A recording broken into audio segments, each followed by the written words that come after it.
They called him untouchable, a man of glass towers and steel gates, a billionaire who owned the sky but had forgotten the earth beneath his feet. For years he lived among deals and contracts, far away from home, far away from his only son. To the world, he was powerful. To his boy, he was a ghost. But when he finally returned, stepping through the doors of his mansion with arrogance in his stride, he expected to find his reflection in his child, proud, spoiled, and shaped in his image. Instead, he froze. Because at the kitchen table, his son wasn't playing with gold or gadgets. He wasn't sitting stiff, awaiting his father's approval. He was laughing and learning to pray. And the person beside him was not his father. It was the black maid he had dismissed as invisible, the woman he had ignored, belittled, and underestimated. Her name was Lillian Carter. And what he saw his son doing with her would shatter his pride, strip him bare, and set him on a journey of love, loss, revenge, and redemption. This is their story. This is the unbroken truth where stories of love, power, betrayal, and redemption come alive. I'm so glad you're here today. Where are you watching from? Drop it in the comments. I'd love to know. And tell me, how are you doing today? If you haven't yet, make sure you subscribe and turn on that bell. You don't want to miss what's coming, because this story will take you on a ride of heartbreak, revenge, and an ending you won't see coming. The gates of the Alcott estate creaked open after years of silence. The gravel crunched beneath the tires of a black limousine, polished to a mirror finish. Inside, Alexander Alcott, billionaire magnate, adjusted his cufflinks with the same precision he used to adjust markets. Every movement is calculated. Every expression is sculpted from pride. To the newspapers, he was a titan. To his investors, a god. But behind the high walls of his home, he was a stranger returning to a life he believed he still owned. The front doors swung open before he even touched the handle. Servants lined the hallway, their faces stiff with rehearsed smiles. They bowed slightly, afraid, respectful, or both. Alexander walked past them, his cologne filling the marble corridors like an invading scent. He expected silence, obedience, awe. Instead, a sound stopped him in his tracks. Laughter. Not the hollow laughter of parties or business dinners, but genuine, bubbling joy. It rolled down the hallway like sunlight breaking through storm clouds. He followed it, confused and irritated, and then he saw. At the kitchen table sat Ethan, his 12-year-old son, his head bent over a worn book, lips moving in excitement. Beside him, leaning close with gentle patience, was Lillian. Her dark skin glowed in the soft light of the kitchen, her hands guiding Ethan's across the page. "Sound it out," she whispered, her voice warm as honey. Ethan grinned. "Redemption." "Good. And do you know what it means?" Ethan thought for a moment, then glanced at her eagerly. "To make something broken whole again?" Her eyes softened. "Exactly." They both laughed, and Ethan's small hand slipped into hers with a trust so pure, so unshakable, that Alexander felt a stab in his chest. For the first time in years, his son looked happy, but not because of him, because of her. Alexander's voice sliced through the warmth like a blade. "What is the meaning of this?" Ethan jumped, the book nearly falling to the floor. Lillian's eyes rose slowly to meet Alexander's, steady, unflinching. "Just teaching your son," she said, calm but firm. "My son doesn't need your lessons." His words dripped with venom, each syllable heavy with years of prejudice and entitlement. "That's not your place." Ethan's small voice trembled. "But Dad, she helps me. She teaches me things like—" "Enough!" Alexander thundered. His glare burned into Lillian. "You're here to serve, not to shape. Don't forget that." For a moment, silence weighed the air. Then slowly, deliberately, Lillian rose from her chair. She didn't cower. She didn't bow. Her voice, low but resolute, filled the room. "Your son deserves more than a father who sees him as an extension of his pride. He deserves truth, kindness, and love. If you can't give it, someone has to." Her words struck harder than any scandal Alexander had faced. His jaw tightened, his fists clenched. He was a man used to controlling, yet here was his maid defying him, exposing him, standing tall where others bent. And for the first time in years, he felt small. If you're watching this right now, tell me in the comments, have you ever seen someone's true strength shine when they refuse to bow to power? I'd love to know your thoughts. The silence in the kitchen hung heavy, broken only by the slow ticking of the clock on the wall. Alexander's glare cut into Lillian like a blade, but she didn't flinch. Her steady eyes met him with a quiet defiance that unsettled him more than open rebellion ever could. He wasn't used to this. He was a man who could silence boardrooms with a single word, a man whose wealth bent governments and broke competitors. But here in his own home, a maid, a woman he considered beneath notice, was daring to stand her ground. It felt like betrayal. It felt like weakness was exposed. And Alexander Alcott hated weakness more than anything. That night, the mansion echoed with his fury. "Who does she think she is?" he spat, pacing across the study floor, his voice ricocheting off the walls lined with leather-bound books he'd never read. "Teaching my son, lecturing me, defying me, in my own house." The butler, an old man with eyes that had seen too much, stood silently nearby. He'd worked for the Alcott family long enough to know when silence was safer than agreement. Alexander slammed a crystal glass against the table. The sound cracked the night. "She'll learn her place," he muttered. "I'll make sure of it." The next morning the lessons stopped.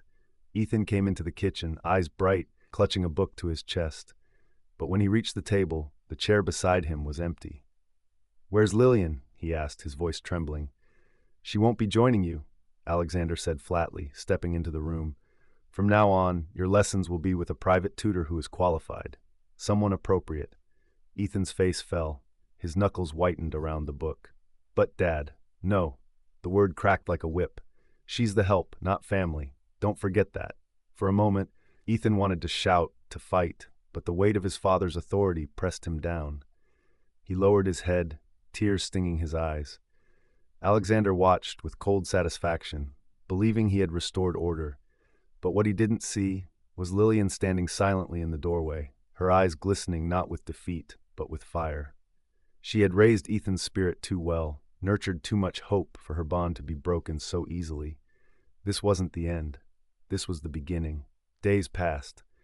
The private tutor came and went, her lessons filled with numbers and facts, but Ethan's laughter was gone. His prayers were quieter, his eyes dimmer. But Lillian was never far.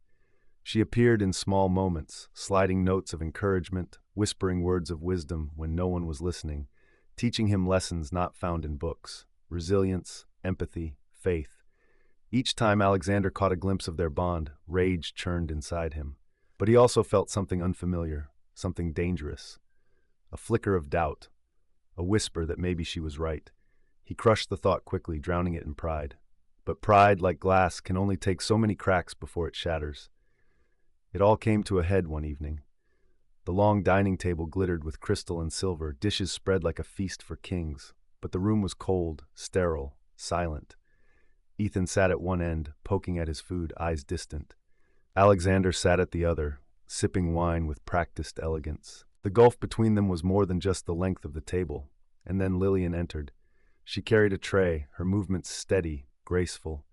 She placed a dish before Alexander, her eyes never meeting him. But Alexander couldn't look away.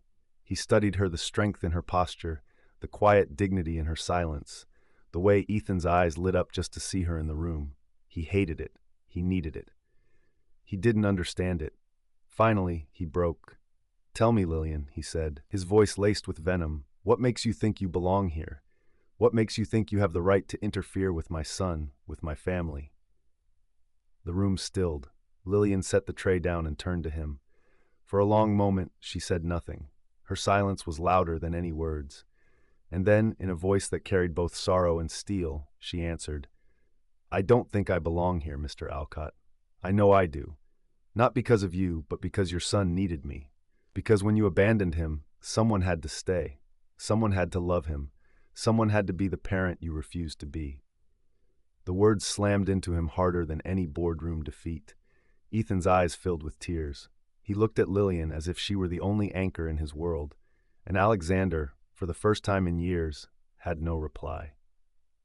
If this story has gripped you so far, let me know in the comments. Do you think love can be born from hatred and pride, or is that impossible? I'd love to hear your thoughts. The house was never silent anymore. Not truly. Not since Alexander returned. Before, the mansion had pulsed with a quiet rhythm, Ethan's laughter drifting through the halls, Lillian humming soft hymns as she worked, the creak of floorboards that carried the weight of memories but never the sting of rage. Now it was different. Now it was war. Alexander launched his campaign with precision. He cut her hours, he docked her pay. He assigned her menial, degrading tasks, forcing her to polish floors until her knees ached, making her scrub windows that had already gleamed, tearing her away from Ethan at every opportunity. "You'll remember your place," he told her one night, his voice sharp as the edge of broken glass. But Lillian only looked at him with steady eyes, eyes that didn't tremble, eyes that reflected his cruelty back at him. Her silence was unbearable. Her dignity is unforgivable. The more he tried to break her, the more unbreakable she became. And deep down, though he would never admit it, Alexander felt it. Every time she defied him, a part of him cracked. The boy was watching. Ethan's quiet rebellion began with small things. He would refuse the expensive toys his father bought, choosing instead to sit in the kitchen and read the battered books Lillian had given him. When Alexander snapped at Lillian, Ethan would flinch not at her silence, but at his father's cruelty. One evening, as Alexander berated Lillian for being too familiar with his son, Ethan slammed his fist on the table. "Stop it!" he shouted, his voice trembling but clear. "You don't talk to her like that. She's the only one who cares about me. You left me, Dad. She didn't." The words sliced through the room. For the first time, Alexander felt the sting of rejection from his own flesh and blood. And worse, the rejection was not for another father figure, another mentor, but for her, for the maid. His chest tightened with a strange, burning ache. Was it jealousy, betrayal, or something far more dangerous? It happened late one night. Alexander couldn't sleep. He roamed the halls, his footsteps echoing in the dark until he found himself near the back stairwell, the servants' corridor he had never walked before. And there she was. Lillian kneeling by a basket of laundry, her hands moving with steady rhythm, her lips murmuring words of prayer he couldn't quite hear. The light from a single lamp cast her in a glow that made her look less like a servant and more like something else, something untouchable. He stopped, watching her without meaning to. The fire in her eyes, the gentleness of her touch, the strength in her every movement. Something stirred in him, something he had buried long ago beneath greed and pride. He stepped forward. "Why do you stay?" he asked, his voice quieter than he intended. Lillian didn't look up. "Because your son needs me." "And what about me?" The words escaped before he could stop them. Finally she looked at him. Her eyes burned not with desire, but with rage, with grief, with truth. "You?" she whispered. "You don't deserve anyone to stay." The words hit harder than a blade. And yet, in the rawness of her rejection, Alexander felt something he hadn't felt in years, something dangerously close to longing. For days afterward, her words haunted him. He found himself seeking her out, even when he told himself he wouldn't. He studied her not as the help, but as a woman, one who had survived, one who refused to bow, one who held the power to wound him with nothing but the truth. And for the first time in his life, Alexander Alcott, billionaire, empire builder, untouchable king of steel and glass, felt powerless. And he hated her for it, and he needed her for it.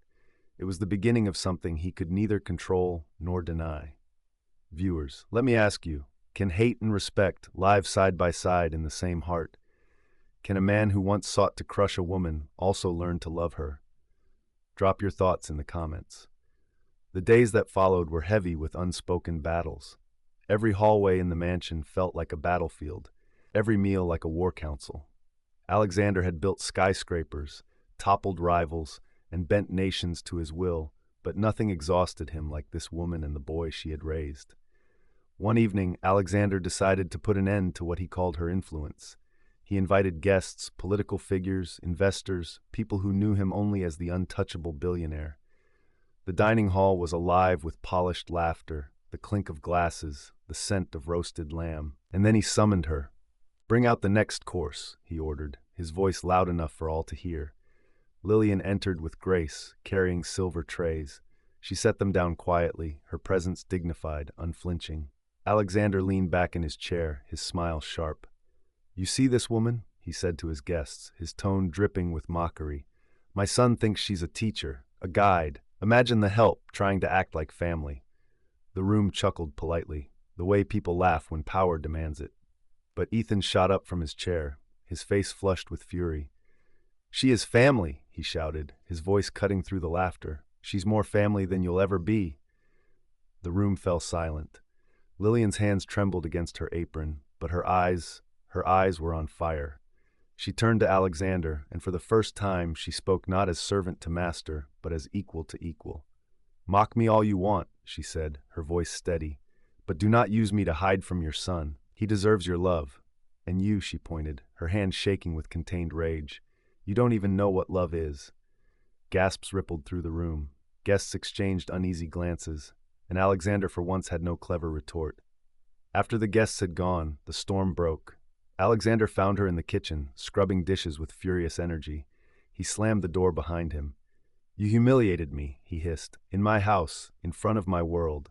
She turned slowly, her eyes wet but blazing. "No, Mr. Alcott, you humiliated yourself. All I did was tell the truth." His fists clenched. "You think you're so pure, don't you? So strong, but you don't know what it takes to build an empire. And you," she shot back, "don't know what it takes to build a soul." The words stopped him cold. He had fought CEOs, politicians, journalists. None of them had ever wounded him like this. He took a step closer, towering over her. "I could destroy you," he whispered. She lifted her chin. "Then do it. But you'll never erase what I've already given him. My love, my faith, my strength. That's mine, and you can't take it." For the first time, his power meant nothing. He looked into her eyes and saw not fear but triumph. And against his will, against his pride, something inside him stirred, something dangerously close to admiration. Later that night, Alexander stormed into his son's room. "You will not speak to me like that again," he snapped. "Not in public, not in private." But Ethan stood tall, his small shoulders squared with a courage that belonged to Lillian as much as him. "If respecting her is wrong," Ethan said, his voice trembling but clear, "then I don't ever want to be right." Alexander froze. The words struck deep, echoing louder than his son's voice.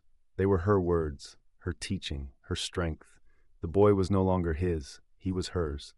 And that truth was the deepest wound of all. In the quiet hours of that night, Alexander wandered again. His steps always took him to her.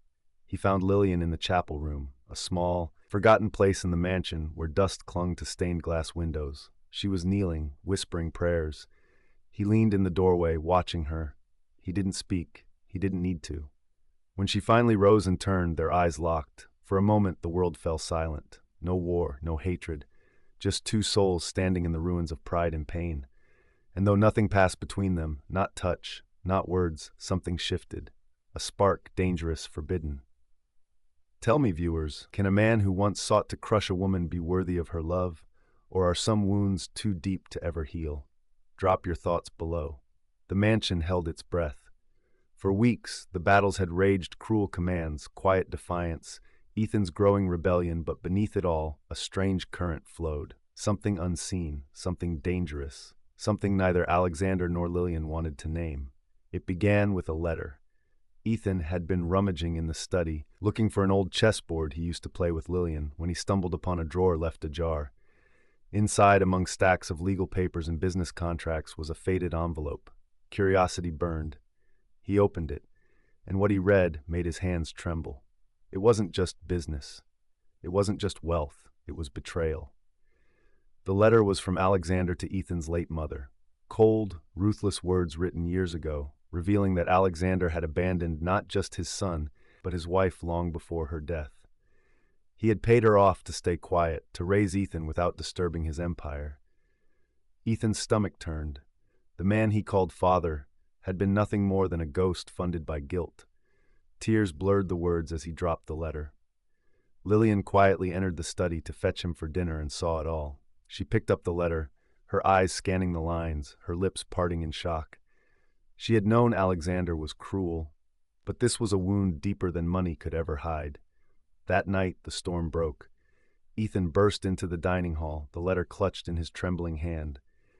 "Is this true?" he demanded, his voice cracking with rage and grief. "Did you buy us off? Did you pay Mom to keep me out of your life?" Alexander froze. His fork clattered against the plate. "I did what was necessary," he said at last, his voice cold but thin. Ethan's face twisted with hurt.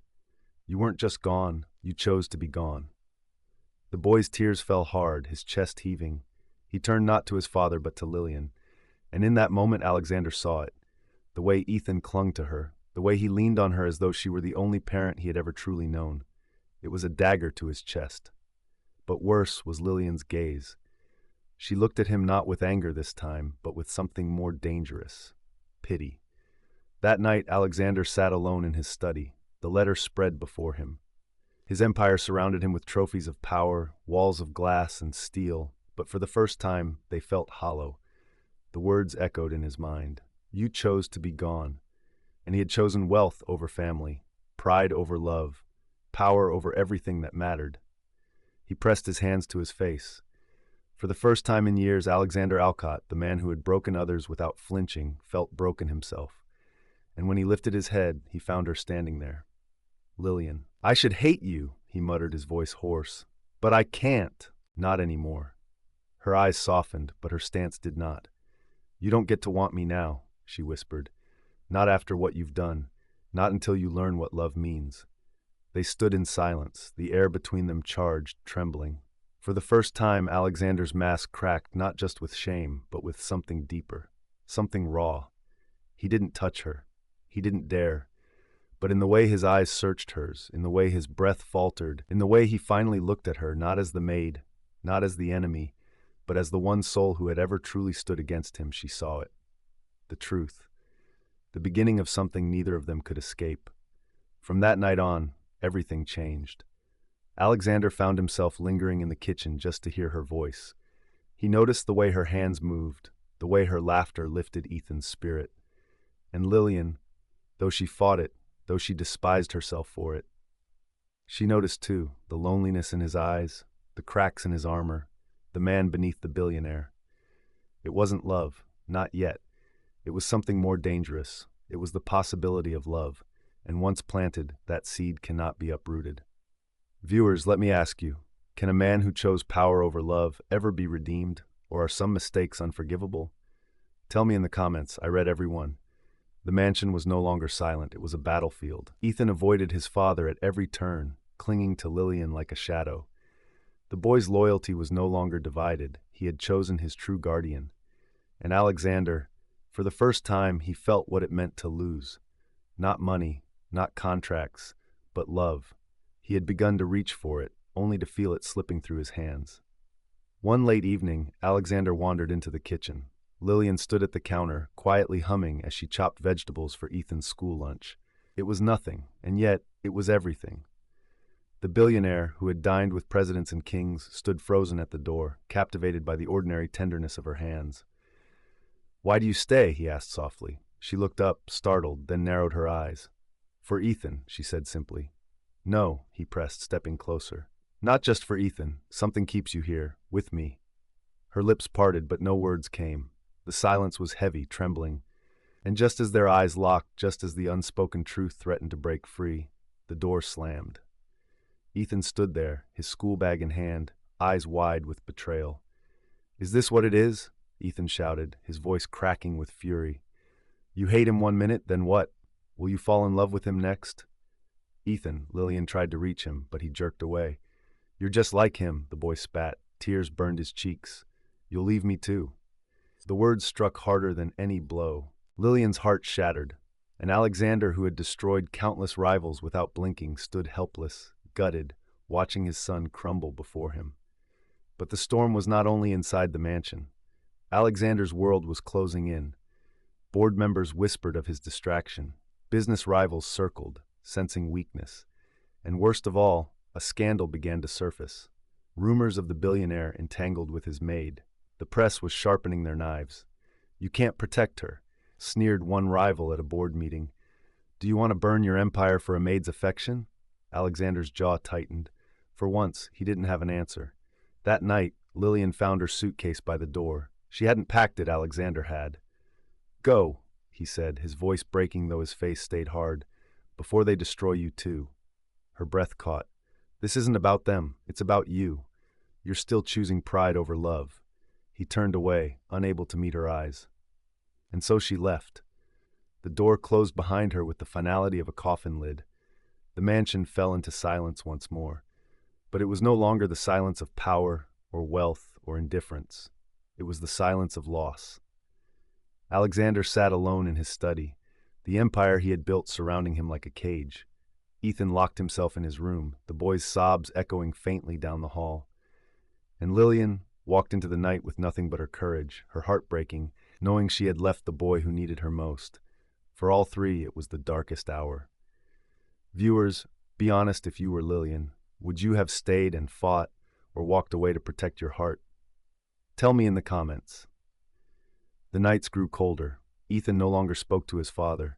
The boy barely ate, barely smiled, his laughter gone with the woman who had raised him. Alexander felt the emptiness of his mansion like a wound. Every portrait on the walls mocked him. Every ticking clock whispered of time wasted. And for the first time in his life, the billionaire realized he had nothing. It began with a choice. At the quarterly board meeting, the whispers turned into daggers. Rumors of scandal had reached investors. "She's gone," one board member said, smirking. "Now bury the story. Move on. Apologize for your lapse in judgment." Alexander rose slowly, his gaze sweeping across the long mahogany table. "I will not bury her," he said, his voice firm. "I will not bury the woman who saved my son, who saved me." Gasps filled the room. Stock prices would plummet, reputations would crumble. But Alexander no longer cared. For once, he wasn't fighting for money. He was fighting for love. Days later, he stood before flashing cameras. The billionaire who had once hidden behind walls of lawyers and PR stood bare before the world. "Yes," he declared, "I fell in love with the woman you call a maid, the woman you dismiss as nothing. But she is more than I will ever be. She is the heart of my home, the mother my son needed, the mirror that showed me the emptiness of my pride. If you want to destroy me for loving her, then do it. But I will not apologize." The crowd erupted. Some jeered, some cheered. The scandal burned hotter. But for the first time, Alexander felt free. That night, Ethan stormed into his father's study. His eyes were red, fists clenched. "Why did you say that? Why tell the whole world?" "Because it's true," Alexander said, his voice soft. "Because I let her go once, and I won't let my fear take her from us again." Ethan's lip trembled. He wanted to be angry. He wanted to hate. But instead he burst into tears. For the first time, father and son embraced, not as strangers bound by blood, but as two broken souls learning to heal. But words alone would not bring her back. Alexander searched the city, from quiet neighborhoods to crowded churches, following every whisper of her name. He found her at last in a modest community center, teaching children how to read, her voice filled with the same warmth Ethan once knew. For a moment, he only watched. The billionaire who once thought money could buy the world now stood in awe of the woman who gave without asking anything in return. When their eyes finally met, his voice broke. "I lost everything," he said, "but I'll lose it all again if that's what it takes to prove to you that I've changed. I don't want your forgiveness as a gift. I want to earn it." Lillian's eyes filled with tears. "You broke us," she whispered. "You tried to destroy me. Why should I believe you now?" "Because you already did what I couldn't," Alexander answered. "You raised my son to be the man I wasn't. You showed him love when I showed him nothing, and you showed me who I could become if I learned from you." The room was silent, heavy with truth. For the first time, Lillian saw not the tyrant, not the arrogant billionaire, but a man stripped of power, pleading with nothing but humility. She didn't take his hand. Not yet. Forgiveness would not come easily. Love would not be given freely, but she allowed him to sit beside her. And as the children read their books aloud, Alexander truly listened for the first time in his life. It was not a grand reconciliation. It was not the fairy tale ending, but it was the beginning, a step toward redemption. Viewers, tell me honestly, do you believe a man like Alexander deserves a second chance? Or should Lillian have walked away for good? Let me know in the comments. The weeks that followed were unlike any Alexander had ever known. The man who once commanded boardrooms now sat quietly in a drafty community center, wiping down chairs, sweeping floors, carrying boxes of books for children who didn't even know his name. Lillian never asked him to stay. She never begged for his help. But he kept showing up, day after day, silent, steady, and unshakable. At first, she thought it was pride again, some performance to win her favor. But when she caught him late one evening, alone in the dark, scrubbing paint off the floor with raw hands, tears stung her eyes. He wasn't doing this for show. He was doing it for her. One afternoon, a little girl tugged at Lillian's sleeve. Miss Lillian, she whispered, pointing to Alexander, who sat cross-legged on the floor, teaching a boy his multiplication tables. Is he your husband? Lillian's chest tightened. No, sweetheart. He's just helping. The girl tilted her head. But he looks at you like you're the only person in the room. Lillian's breath caught. She dared to glance at him, and in that fleeting second, she saw it too. The way his gaze softened when it landed on her. Not with arrogance, not with entitlement, but with reverence. Word spread quickly in the media. The billionaire who once lived in luxury was now funneling his fortune into rebuilding schools, shelters, and programs in forgotten neighborhoods. When reporters asked why, his answer was simple. Because wealth without love is emptiness, and I refuse to live empty anymore. It wasn't a charity for tax breaks. It wasn't publicity.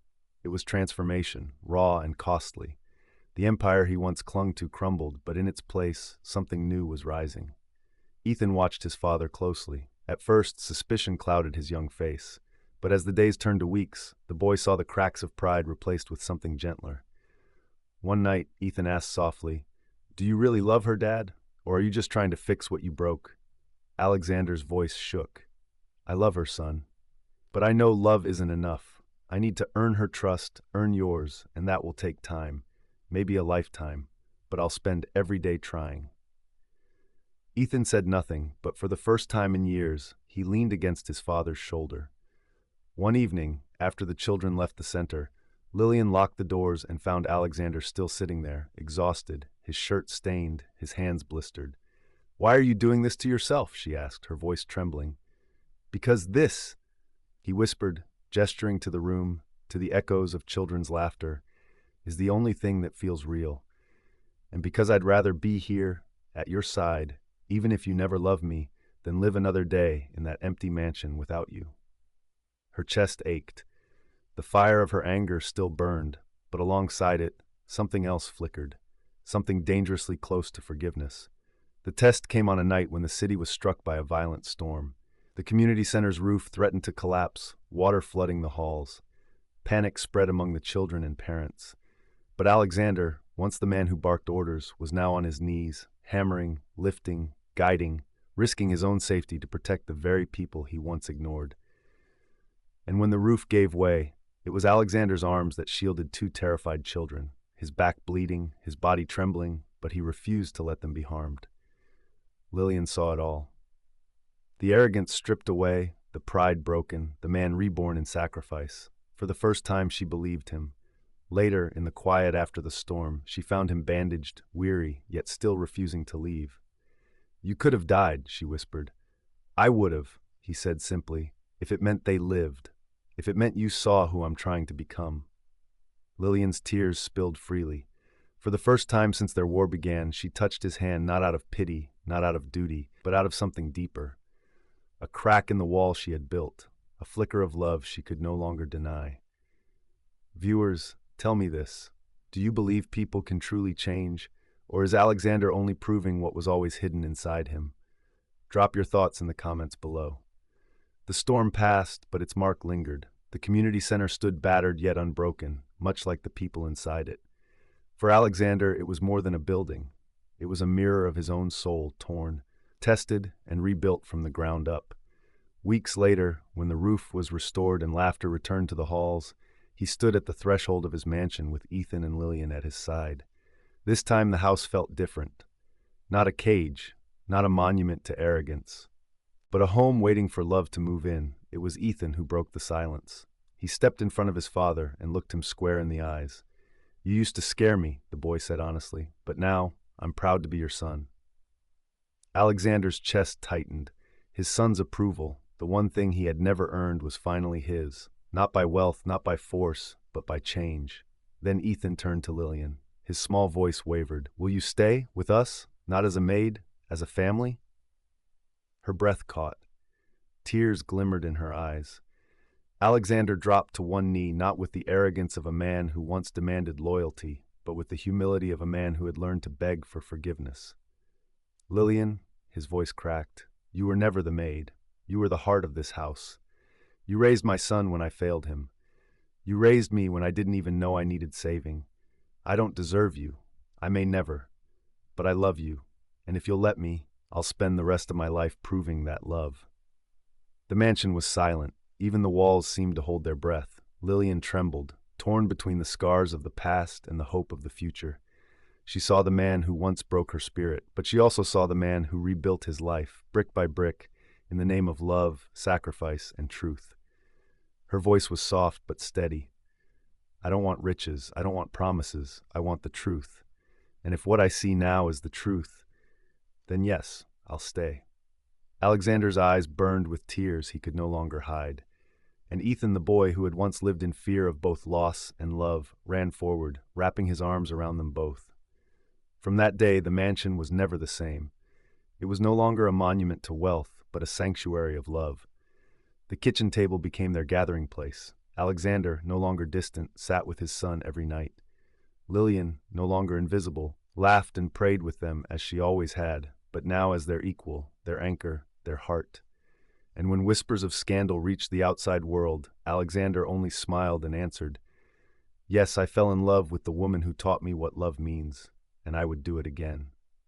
The empire he had once feared to lose crumbled, but in its place, a new legacy grew. Not one built on glass towers and stock markets, but on the name his son carried proudly, on the courage of the woman who defied him, and on the love that bound them together. The shocking twist was not that a billionaire loved a maid. It was that the maid became the hero who humbled a billionaire, healed a boy, and rebuilt a family. And so, dear friends, that is the unbroken truth. That love earned through sacrifice can rewrite the past. That even the proudest heart can be humbled. And that sometimes the ones the world calls servants are the true kings and queens of the story. Tell me this, viewers, do you believe forgiveness can truly turn enemies into lovers? Or is this a miracle that happens only once in a lifetime? Drop your thoughts below. And if this story touched your heart, don't forget to subscribe to Unbroken Truth so you never miss another tale of love, redemption, and the human spirit. Because here, every story reveals not just what's broken, but what can be made whole again.